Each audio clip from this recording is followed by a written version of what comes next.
So I know it's a little bit dark out, but I had to get outside and see the sunrise this morning.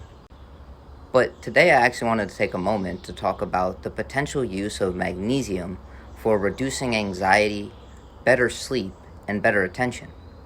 So magnesium has a myriad of different functions inside both the brain and the body. But today I want to discuss an under-recognized role of magnesium inside of the brain. So inside the brain, magnesium actually sits inside what's referred to as the NMDA glutamate receptor. And this is a receptor for a neurotransmitter called glutamate, which is simply just a single amino acid that works inside the brain as what's referred to as an excitatory neurotransmitter. The best way to think about glutamate is that when it binds to a neuron, that neuron is more likely to become activated. And which neurons are and are not activated is really what controls our consciousness. With that being said, when we're trying to focus on a single task, we want glutamate to be very specialized in a single area, meaning we only want it to be activating a series of neural connections, and we want surrounding neural connections that aren't important for the topic at hand to be silenced. And one of the issues with ADHD is actually excessive glutamate production, and this causes a multitude of different brain regions to be activated at the same time, making it very difficult to focus on a single task. You can think of glutamate kind of like people at a party. The more people there are, the harder it is to focus on a single conversation. And one of the receptors for glutamate is the NMDA receptor. And this is actually the strongest glutamate receptor. And the way this receptor functions is actually quite interesting. When we are at rest, the NMDA receptor will typically have an ion of magnesium inside of the receptor. And this actually inhibits glutamate from binding to the receptor and sending the signal to excite the neuron. You can think of magnesium as kind of locking the door to the party so no one else can get in. And now, typically, glutamate will actually bind to a different type of glutamate receptor called the AMPA receptor. And when it binds, it allows a lot of positively charged ions into the neuron.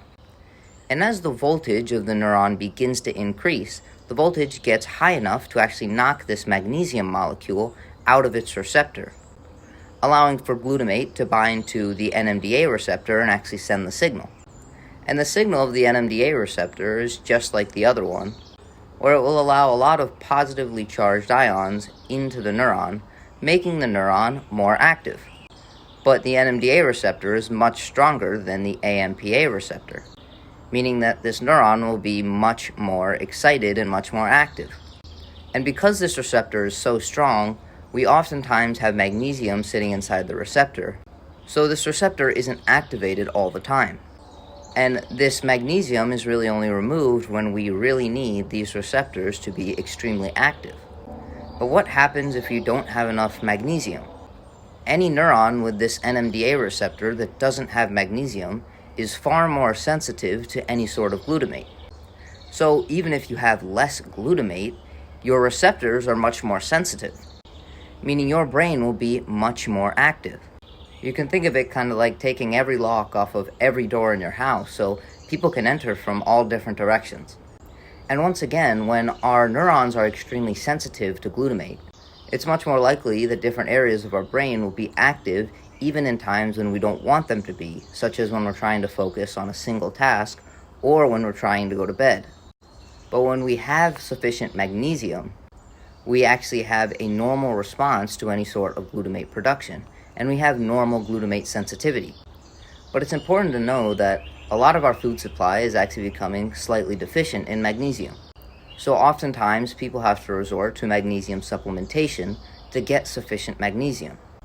However, there's multiple different forms of magnesium, and some are much better than others. Something like magnesium oxide really isn't absorbed that well by our body, and we end up excreting the majority of the magnesium that we intake. However, there are two different forms of magnesium that seem to be extremely helpful for this glutamate activity. The first one is going to be magnesium threonate. And the reason I say this is because it appears to be the best at crossing what's referred to as the blood-brain barrier. And this is the barrier between our bloodstream and our brain. And this barrier only allows specific molecules inside the brain. This is so that things in our blood aren't able to reach our brain and negatively affect our cognitive function. And it appears there's something specific about magnesium threonate that allows more magnesium into our brain. And the other one I'll recommend is magnesium glycinate. And the reason for this is not just the magnesium, but also the glycinate.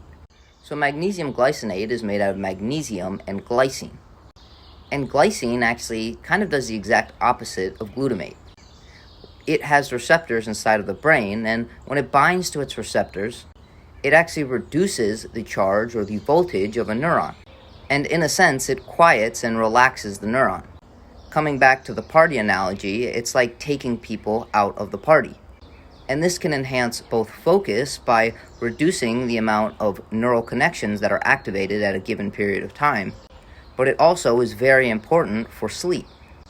As you might expect, we don't want a lot of activity in the brain while we are sleeping. Therefore, magnesium glycinate both gives you the benefit of glycine and the benefit of magnesium. With that being said, it doesn't seem like magnesium glycinate crosses the blood-brain barrier that well. However, personally, and with a lot of other people that I've talked to, it does seem to help with sleep. So this may simply just be an effect of just the magnesium itself. However, as long as it does improve sleep quality, I think it's a beneficial supplement to experiment with. However, I would certainly start at the lowest dose possible and titrate up from there. With that being said, if you sleep perfectly and you don't really have any sort of issues with hyperactivity and inability to focus, then honestly I don't think that there's really any need to try and add in an additional supplement.